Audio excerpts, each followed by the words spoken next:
हाँ, आपकी तो पूरी जीवन यात्रा अपना अपना देख करके ऐसा लग रहा है और आज की तारीख में आप किसान नेता के रूप में आप जाने जाते हैं। तो आपका ये पूरी जो जीवन यात्रा है, हम तो देख रहे हैं, कि ये जो अपने किसान आंदोलन की यात्रा है, कुछ उसी से मिलती-जुलती आपकी पूरी की पूरी जीवन यात्रा है। किसान आंदोलनों की भी शुरुआत ऐसे ही हुई थी।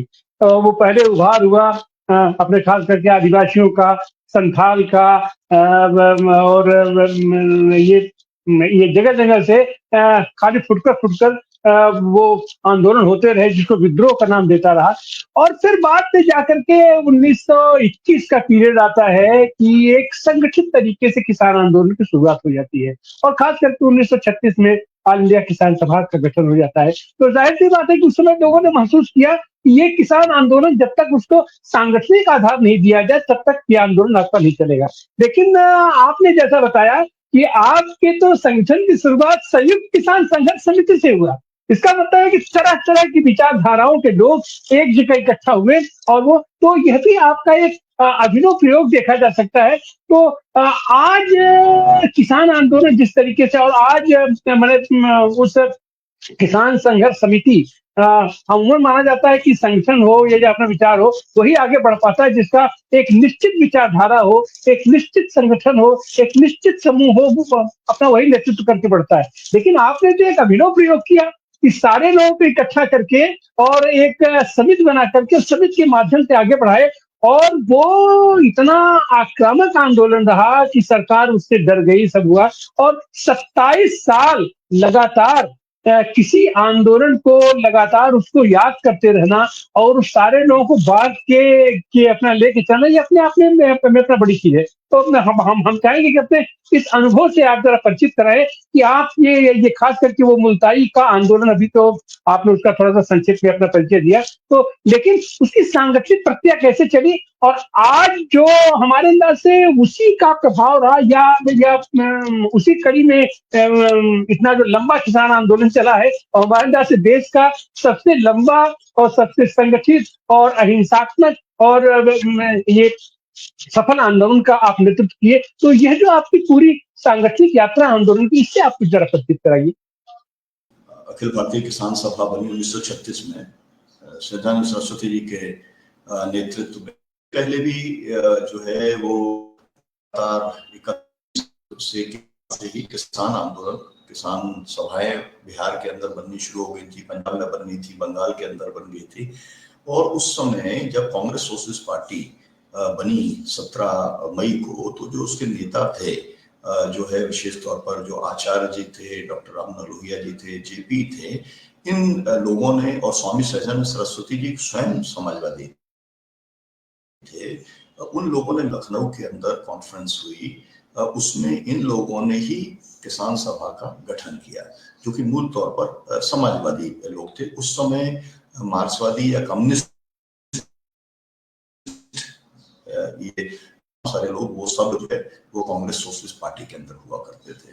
तो ये शुरुआत हुई, लेकिन जब जब किसान आंदोलन आगे बढ़ा तो ये तो कांग्रेस के भीतर था, तो कांग्रेस के अंदर जमींदारों के खिलाफ में बातचीत शुरू हुई और जब ये कहा कि जमींदारी प्रथा समाप्त होनी चाहिए, ये जो लगान की जिस तरीके से वसूली होती है, किसानों को के साथ में जो अत्याचार होता है वो बंद होना चाहिए और सब कुछ तो कुल मिला के राजशाही थी।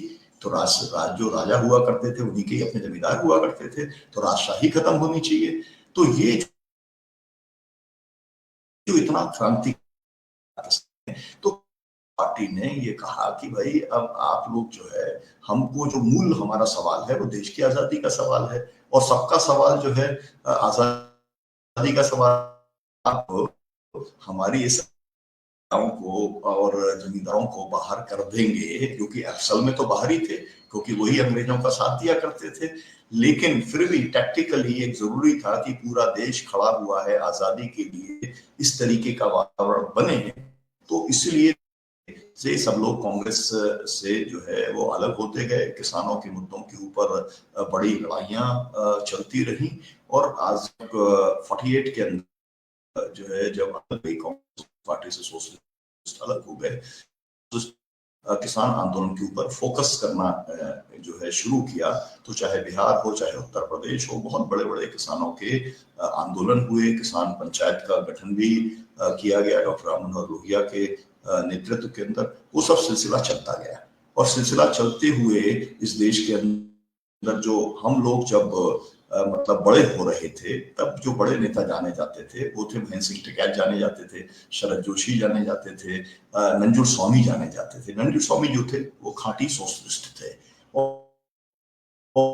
और तो ये फिर जुड़ाव बना, इन्होंने बनाने की कोशिश की, लेकिन वो समन्वय चल नहीं पाया। लेकिन किसान के एजेंडे को देश में आजादी के पहले सोशलिस्टों ने, कम्युनिस्ट ने जो है उसे देश के बाद भी उसको सामने रखने का काम किया। किसान संघर्ष समिति जब बनी तो होना तो ये चाहिए था कि आज से 27 साल पहले ही संयुक्त किसान मोर्चा बन जाना चाहिए था, लेकिन जो इस तरीके की नहीं हो पाई। लेकिन मंदसौर के अंदर पुलिस गोली चालन हुआ, मैं 3 बार वहां गया, तीनों बार मेरी गिरफ्तारी हुई। उसके बाद में वहां पर योगेंद्र यादव जी भी पहुंचे, वहां पर हमारी पारुलकर जी थी, एक पहुंचे गया 1 महीने सरकार थी, गोली था, 6 किसान उन्होंने किसी को एंटर नहीं करने दिया। लेकिन उसके बाद में हम लोगों की एंट्री हुई और गांधी पीस फाउंडेशन के अंदर उसी समय का दौर था जब दिल्ली के अंदर तमिलनाडु के किसान अय्या कन्नू उसके नेता थे, वो वहां पर आंदोलन कर रहे थे। वीएम सिंह जो है वो आंदोलन कर रहे थे यूपी के अंदर गन्ना किसानों को लेकर के, राजू शेट्टी आंदोलन कर रहे थे गन्ना किसानों को लेकर के, दूध के किसानों को लेकर के, दूध उत्पादकों को लेकर के। तो महाराष्ट्र के अंदर, पंजाब के अंदर तो बड़ा भारी किसान आंदोलन पहले से ही था। तो सब लोग जब मिले गांधी पीस फाउंडेशन में और ये तय हुआ कि भाई पहला जो प्रोग्राम के खिलाफ में हम लेंगे, सब लोगों ने उसे स्वीकार किया। 1 महीने बाद हम लोगों ने वहां पर एक बड़ी महापंचायत का निर्णय लिया और जब मैं वहां पहुंचा मंदसौर में तो मुझे गिरफ्तार कर लिया गया और फिर नेता लोग पहुंचे, 1000 से ज्यादा देश के किसान नेता वहां पहुंचे, उनको भी गिरफ्तार कर लिया गया। बाद में इतना दबाव बना कि उनको छोड़ना पड़ा। पूरे देश के अंदर अखिल भारतीय किसान संघर्ष समिति की पहली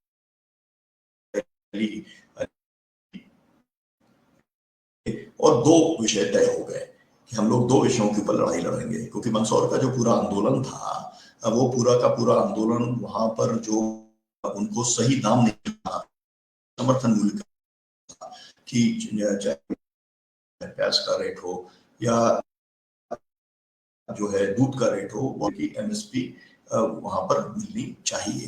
तो ये जो पूरा आंदोलन था तो हम लोगों ने तय किया कि हम लोग जो है कर्जा मुक्ति पूरा दाम, और ये भी बात एक निकली एआईकेसीसी के अंदर कि जब तक कानून नहीं बनता तब तक किसानों को लाभ नहीं होगा, क्योंकि पॉलिटिकल पार्टी तो बहुत एक्सपर्ट है, वो देख लेती है कि कौन सा मुद्दा है तो मुद्दे को लेकर के वो सुनाती, लेकिन किसानों की समस्याएं हल नहीं होती। तो किसानों की समस्या अगर हल करनी है तो कानून बनाने पड़ेंगे। तो पहली बार कानूनों के 2 कानून के ड्राफ्ट अखिल भारतीय किसान संघर्ष समन्वय समिति ने बनाने का काम किया। उसमें उसके कन्वीनर हम सब लोग बहुत काम करते थे, बहुत अच्छे ढंग से काम किया। लेकिन इसी बीच में कोरोना काल आ गया और आपदा का अवसर उठाते हुए मोदी जो है उन्होंने देश की जमीनें, किसानों की जमीनें कॉर्पोरेट लिए और कृषि कानून लेकर के आए और पंजाब के किसानों ने सबसे पहले इसका विरोध शुरू किया, क्योंकि जो सिख कम्युनिटी के लोग हैं 40 देशों में खेती करते हैं, उन्हें मालूम कैसे कॉर्पोरेट है शुरुआत की। पहली बार कॉर्पोरेट को बड़ी चुनौती वहां पर, और वो आंदोलन चलता रहा। और फिर हम लोगों ने एक मीटिंग, मुझे याद है कि एक मीटिंग कुरुक्षेत्र के अंदर हुई और कुरुक्षेत्र के अंदर जो है वहां के जो किसान नेता थे चड़ूनी जी, उन्होंने मुझसे संपर्क किया, मुझे बुलाया वहां पर, मेरी अध्यक्षता में वहां मीटिंग हुई और ये वाली बात हुई कि हम लोगों को अब अपने आंदोलन का विस्तार करना चाहिए एआईकेसीसी का। फिर पंजाब के, और ये तय हुआ कि भाई जो कुछ ही पंजाब के लोग कर सकते हैं, हरियाणा के लोग कर सकते हैं। क्यों? क्योंकि ट्रेनें पूरी बंद हैं और अगर कोई बड़ा किसान आंदोलन करना है, दिल्ली के आसपास करना है, तो देश के लोग, हमारे जैसे जो लोग हैं, जो 2-4 हजार लोगों को लेके जाते रहे हैं, जिसके अंदर छिंदवाड़ा के लोग, कटनी के लोग बहुत आगे एक के ऊपर रहते थे, हजारों लोग हम जाते थे, तो उसमें हमारा नारा रहता था, आना फ्री जाना फ्री, पकड़े गए तो खाना फ्री। तो अब वो तो आ नहीं सकते थे क्योंकि ट्रेनें बंद थी, को करना था, था उन्होंने विस्तार किया। फिर पंजाब के लोगों ने इनिशिएटिव लिया, फिर जो है एक मीटिंग गुरुद्वारे के अंदर बुलाई गई, वहां संयुक्त किसान मोर्चे का गठन बना। पहले एक कोर कमेटी बनी, 7 मेंबर की बनी, पहले 5 मेंबर की, फिर 7 मेंबर की, फिर 9 मेंबर की। 2 दिन का हमारा आंदोलन था और वो भी मेरा प्रस्ताव था संविधान दिवस का कि संविधान दिवस के ऊपर हमको करना चाहिए। और वो जो AIKCC के अंदर 2 आंदोलन हम कर चुके थे, 3-3 लाख किसानों के आंदोलन हमने किए थे। बकौल रवीश खान पहली बार देश के अंदर इकट्ठे हुए, हालांकि उसके पहले टिकैत जी के नेतृत्व में वोट क्लब के ऊपर किसान लाखों की संख्या में, शायद उससे ज्यादा किसान इकट्ठे हो चुके थे। लेकिन ये सिलसिला जब चला तो हमने जब पहले कोरोना का था तो पूरे शहर के लोग तो दुबके हुए थे, बड़े बड़े लोग, पढ़े लिखे लोग, बुद्धिजीवी लोग जो है सब अपने कमरों में, घरों के अंदर बंद थे। उस समय ये किसान आंदोलन चला। हम लोग 2 दिन आना चाहते थे के अंदर, लेकिन 26-27 नवंबर की जगह पर हमारे को हरियाणा की सरकार ने इतना प्रताड़ित किया, बेइज्जत किया, जैसे अभी भी कर रही है, किसानों को नहीं आने दे रही के ऊपर जैसे रोक के रखा गया है। इसे रोकने की कोशिश हुई, लेकिन किसानों की इतनी बड़ी ताकत थी कि हमारा आंदोलन लगातार बढ़ता चला गया और दिल्ली के अंदर हम लोग पहुंचे, वहां पर हमको रोक दिया गया। तो दिल्ली को चारों तरफ से घेर करके हमारा, चाहे सिंघू बॉर्डर हो, टिकरी बॉर्डर हो, शाहजहांपुर बॉर्डर हो, सब तरफ, गाजीपुर बॉर्डर हो, सब तरफ हम लोगों ने दिल्ली को, किसान वहां पर रहे। उम्मीद थी कि सरकार जल्दी मान जाएगी।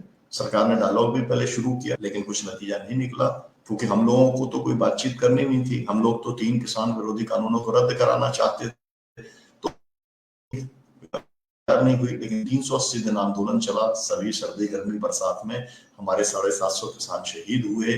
और जो है फिर आखिरी में जाके सरकार जो है उसने वो झुकी, उसने तीनों कानून वापस लिए, पत्र दिया 9 दिसंबर 2021 को, और हम लोगों ने उससे अपने आंदोलन को स्थगित किया। उसके बाद में वो धोखा साबित हुआ। MSP की कानूनी गारंटी को आज तक लागू नहीं किया, कर्जा नहीं की, जो केवल कानून ही रद्द करने का काम किया। तो संयुक्त किसान मोर्चे का आंदोलन वो स्थगित हुआ।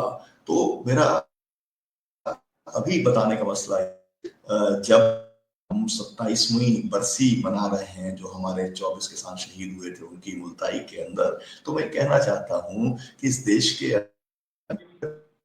गोल करने में किसान का रही है, और SKM के जो किसान समिति है वो जुड़ी हुई है जन आंदोलनों के साथ में, NAPM के साथ में हम लोग जुड़े हुए हैं। तो NAPM का इनिशिएटिव रहा AIKCC को बनाने में भी, SKM को बनाने में भी।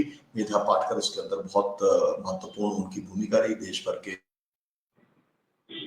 NAPM के तमाम सारे जन आंदोलन के अंदर वो बहुत सक्रिय रहे, वो आज भी सक्रिय हैं। तो अभी स्थिति इस तरीके की है कि अब जो आपने सांगठनिक बात की थी, हम जो जीवित रह पाए, कुछ तो जीवित रह पाए। अगर सुरेंद्र मोहन जी नहीं होते, अगर डॉक्टर ब्रह्मदेव शर्मा जी नहीं होते, अगर मेधा पाटकर जी नहीं होती, अगर वीरभद्र सिंह जी नहीं होते, अगर ये सब लोग जिनके मैंने नाम लिए थे वो उन्होंने किसान नहीं दिया होता साथ में, अब पेटराना भार्गव जी आ गई हैं, तो जो वकीलों ने एक बहुत बड़ा जो रोल किया जो है, वो अगर नहीं होता उसको, जो कमलनाथ जी कराने की कोशिश, आंदोलन घोषित हो जाए करके हमारे जो साथी रहे, पूरा जो जन आंदोलनों के साथी रहे, पॉलिटिकल पार्टीज के साथी रहे, लेफ्ट के साथी, सोशलिस्ट साथी, उनके मदद से, सहयोग से हम आंदोलन को लेकर के आज यहाँ तक चले हैं। हमारा मूल बात है। और अब तक 324 किसान पंचायत हो चुकी हैं। तो हम ये कह सकते हैं कि किसान संघर्ष समिति एक ऐसा संगठन है जिसने सबसे ज्यादा देश के अंदर किसानों ने कुर्बानी दी है। 14 संगठन हुए, 50 को गोली लगी, नंबर 1। तो सबसे ज्यादा रेगुलर किसान पंचायतें हम लोगों ने की हैं हर 12 तारीख को। पहले ऑफलाइन, आजकल कोरोना के बाद में ऑनलाइन भी करते हैं। ऑफलाइन का भी सिलसिला देश भर में हमारा चलता रहता है। और उसके साथ साथ में हमारा 12 जनवरी का जो कार्यक्रम है, जो आज कार्यक्रम जिसके अंदर हम लोग शहीद किसानों को श्रद्धांजलि देते हैं, पूरे देश भर के किसान नेता आते हैं। बहुत पहले बहुत बड़े बड़े कार्यक्रम हुआ करते थे, लेकिन उसके अंदर एक खर्चे का और यहाँ निर्धारित किया गया है कि मेरे साथ में अगर 500 कम से कम मैं ऐसे किसान कह सकता हूँ जो अलग अलग समय में फर्जी मुकदमों में जेल गए हैं, एक नहीं कई बार विजय गए हैं। चाहता हूँ 27 थे, 87, और उसके साथ में जाकर के वो उनकी मौत हुई। मेरे टंटी चौधरी जो संस्थापक थे, है ना, उनके ऊपर मुकदमे चले, उनकी मौत हुई। ऐसे में बहुत सारे लोग जो है जो रीड जाके, तो आप हम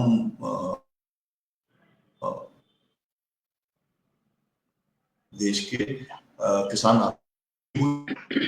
आज हम लोग समर्थन मूल्य की कानूनी गारंटी की लड़ाई लड़ रहे हैं, कर्जा मुक्ति की लड़ाई लड़ रहे हैं, हर किसान परिवार को 10,000 रुपए की पेंशन मिले उसकी लड़ाई लड़ रहे हैं। मैं ये भी कहना चाहूंगा कि देखिए कि जब आपकी ताकत होती है तो नतीजे निकलते हैं। तिवारी जी, हम लोगों ने जो नतीजे निकाले हैं, आप सोचिए कि जब हमारा आंदोलन शुरू हुआ था तब ये कहा गया कि जो तहसील होती है, मतलब 450 गांव थे, हमने लड़ करके इकाई बदलवाई, जिसका लाभ पूरे देश के किसानों को हुआ। वो इकाई आज पटवारी हल्का बना है। हमारा जो लक्ष्य है, हमारा जो सपना, खेत जो है, जैसे आप कराते हैं तो अपने ट्रक का कराते हैं, अपने बैल का कराते हैं, अपनी किसी भी एक यूनिट का कराते हैं, तो हर किसान है वो अनावारी फसल बीमा का जो उसी आधार पर मिलना चाहिए। तो हम देश में हम लोगों ने कर्जा मुक्ति की लड़ाई 3 बार इस देश में करा ली। हमने बिजली बिल माफी की लड़ाई लड़ी, कई बार हमने कर्जा माफी भी करा ली। हम लोगों ने जो गेरुआ रोग और जो है प्राकृतिक आपदा में शामिल नहीं था, इल्ली का प्रकोप उसमें शामिल नहीं था, हमने उसको भी कराने के अंदर सफलता हासिल की। तो बहुत सारी उपलब्धियां हैं जो कि किसान आंदोलन है। तो मुझे लगता रुकता हूँ क्योंकि तमाम सारी बातें हैं आज तो, क्योंकि आज जब हम बात कर रहे हैं तो 45 दिन हो गए हैं जगजीत सिंह डल्लेवाल का जो आमरण अनशन को चलते हुए। हालत भी कुछ हो सकता है तो उसके लिए नरेंद्र अमित शाह जिम्मेदार माने जाएंगे, क्योंकि वो बातचीत करने को तैयार नहीं है। और बातचीत नहीं, एमएसपी की कानूनी गारंटी देने की उनको घोषणा करनी है। हमारे कानून बने हुए हैं, उसको पार्लियामेंट के अंदर उन्हें पारित करने का काम उन्हें करना है। जी तिवारी हूँ कि मैं भागवत जी के प्रश्न को पहले पूरा कर लेता हूँ। सरकार कितनी भी आनाकानी कर ले, कितना भी लेट लतीफी कर लें, कितने भी किसानों की बलि ले लें, लेकिन अंततः उनको किसानों की एमएसपी की कानूनी गारंटी देनी ही पड़ेगी। क्यों? क्योंकि अब ये राजनीतिक मुद्दा बन गया है। कम से कम इंडिया गठबंधन की जो पार्टीज हैं उन्होंने इसके ऊपर कमिटमेंट करना शुरू किया है। इसको लेकर के आपको मालूम है कि एक बार कांग्रेस पार्टी ने 2400 रुपए क्विंटल धान के ऊपर जो है खरीद को लेकर के सरकार बनाई है। आपको ये भी मालूम है, दर्शकों को भी ये मालूम है कि 3100 रुपए क्विंटल के ऊपर अब भाजपा ने सरकार बनाने का काम किया है। मतलब अब जो है वो एमएसपी की कानूनी गारंटी देने की, कानूनी गारंटी तो नहीं लेकिन एमएसपी पर खरीद की बात हरियाणा के अंदर भी की गई है। मतलब अब पॉलिटिकल पार्टीज को ये समझ में आ गया है कि किसानों का अगर वोट चाहिए तो एमएसपी की बात करनी पड़ेगी। तो ठीक है, अभी कर रहे हैं, धोखाधड़ी कर रहे हैं, किसानों को नहीं दे रहे हैं, लेकिन किसानों की जितनी बड़ी ताकत संयुक्त किसान मोर्चे ने खड़ी की है और जिस तरीके का संगठन उसका लगातार प्रभावशाली होता चला जा रहा है, जिस तरीके से आपने अगर जो आपने देखा कि जिस तरीके से अभी जो बेंगलोर के अंदर कार्यक्रम हुआ जिसके अंदर 65 किसान संगठन शामिल हुए 5 राज्यों के, जिस तरीके से कलकत्ता के अंदर अभी जो हुआ सम्मेलन उसके अंदर 55 से ज्यादा किसान संगठन शामिल हुए, तो पूरे देश के अंदर कम से कम 21 राज्यों में तो एक बड़ी संगठित ताकत संयुक्त किसान मोर्चे की बन चुकी है। और ये वाली बात साफ है एकदम, ये मैं स्पष्ट करना चाहता हूँ, दर्शकों को भी मैं स्पष्ट करना चाहता हूँ कि संयुक्त किसान मोर्चा कोई संगठन नहीं है, वो एक मंच है और मंच बना है कुछ सामूहिक मुद्दे हल करने के लिए। और उसमें एक मुद्दा एमएसपी का है और इसके बाद एक मुद्दा संपूर्ण कर्जा मुक्ति का है, एक मुद्दा उसके अंदर किसानों की पेंशन का है, 10,000 रुपए उसका प्रति परिवार को मिले। अब उसके अंदर भूमि अधिग्रहण का मुद्दा भी जुड़ गया है। तो हम अपनी पूरी ताकत हम फोकस्ड तरीके से देश भर में हम लगाएंगे, एक के बाद एक समस्याएं हम हल कराते चले जाएंगे और हम आगे बढ़ते चले जाएंगे। तो ये मंच जो है इसको तोड़ने की बहुत कोशिश हो रही है। जैसे 26 जनवरी को कुछ तिकड़म करके होम मिनिस्ट्री ने कोशिश की थी, ऐसे आजकल भी चल रही है। ये जो आंदोलन चल रहा है इसके माध्यम से भी तोड़ने की कोशिश चल रही है। लेकिन किसान एकजुट हैं, पूरे देश का किसान इस समय जगजीत सिंह डल्लेवाल की जान को बचाने के लिए और वो मुद्दे जो उन्होंने उठाए हैं उसको हल करने के लिए एकजुट खड़ा है। और संयुक्त किसान मोर्चे की एकदम स्पष्ट राय है कि कोई भी किसान आंदोलन देश में कहीं पर भी करता है, हम किसान आंदोलन के हम साथ हैं। और इसलिए जो बात तिवारी जी ने कही थी कि विचारधारा की बात, विचारधारा से ऊपर उठ करके किसानों के मुद्दों के ऊपर हम किसानों की गोलबंदी करना चाहते हैं। और सबसे बड़ी बात यह है कि अब मजदूरों को जो है उसका साथ एक मिला है, बड़ा साथ मिला है। जो सेंट्रल ट्रेड यूनियंस हैं और भी असेंट्रल ट्रेड यूनियंस हैं वो भी सब संयुक्त किसान मोर्चे के साथ खड़े हैं। और इसको रेसिप्रोकेट करते हुए हम भी 4 लेबर कोड जो हैं उनको रद्द किया जाए, जो पूरे जो लेबर लॉस थे उनको वापस लाया जाए, निजीकरण को बंद किया जाए, अडानी अंबानी को जो एक पब्लिक सेक्टर को सौंपने का जो काम चल रहा है उस पर रोक लगाई जाए। तो किसान भी उनके साथ खड़ा हुआ है। तो किसान और मजदूरों की एक बड़ी एकता बन रही है। ऐसी ही एकता हम लोग खेतीहर मजदूरों के साथ भी बना रहे हैं, ऐसी एकता हम दुग्ध पालकों के साथ भी बना रहे हैं, ऐसी जो एकजुटता हम लोग जो फल पैदा करने वाले किसान हैं उनके साथ बना रहे हैं। तो हमारा ये कारवां जो है ये लगातार बढ़ते चले जाने वाला है। अब मैं आता हूँ एडवोकेट